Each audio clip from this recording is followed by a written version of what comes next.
electricians do things quite a bit differently than, say, a handyman or someone that isn't experienced specifically in electrical. From just something as simple as tightening the wire nut to the right specification, just taking the time, not cutting corners, and really knowing what you're supposed to be doing. Anybody can make the light turn on. Making the light turn on for the next 20 years is something completely different. It takes knowledge, takes experience, and that's something that we bring to the table is experience. None of my guys have been doing it less than 5 or 6 years. A minor fix now, that may cost 75 bucks. If it's not fixed now, it could be hundreds or even thousands of dollars later on if it's not repaired properly or if it's not addressed when it needs to be.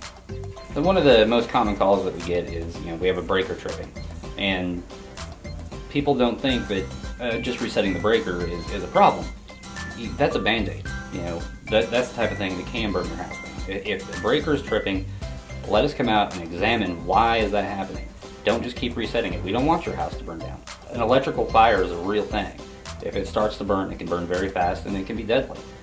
We try to get to customers as quickly as possible. We work kind of odd hours sometimes to accommodate their personal schedules. We understand, people aren't always home Monday through Friday, 7 to 5. That's just not reality. And I don't want people missing work if they don't have to. They're paying us to come to their house and then they're going to lose money taking off work. That just doesn't seem fair. So we try to work with people. We work on Saturdays, we work some evenings to accommodate their schedules. Our pricing structure is a little bit different. We tend to be a bit lower in price than some of our competitors, and that's because we don't have a whole lot of overhead. I keep it very simple. I answer my own phones. I handle all the billing and everything like that. I don't have paid people to do that. I also supervise the guys. I go out on random inspections of their work and show up on the job when they're not expecting me, just to make sure that they're still doing things the way that I've taught them and what our expectation is. We do worry about safety, especially homes with children in them. We tell them about the latest, greatest products that are there to protect them, from any kind of shock, from tamper-resistant outlets to GFI protection or arc fault protection. Those are different things that can be installed in the house to help protect people from being injured by the electrical system. We check the grounding system to make sure that it's safe. That is one of the biggest things that most people don't understand is, well, why is the grounding system important?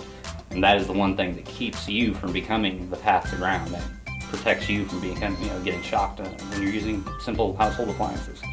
We want to educate the consumer as to why this happened or why this is a better light than that, and give them the opportunity to make a informed decision rather than a high pressure buy it now kind of deal.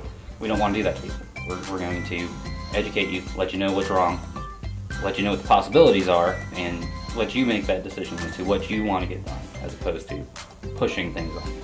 To me, it's about helping people and rectifying situations, coming up with a real solution rather than just trying to sell them a bunch of stuff they just really don't need.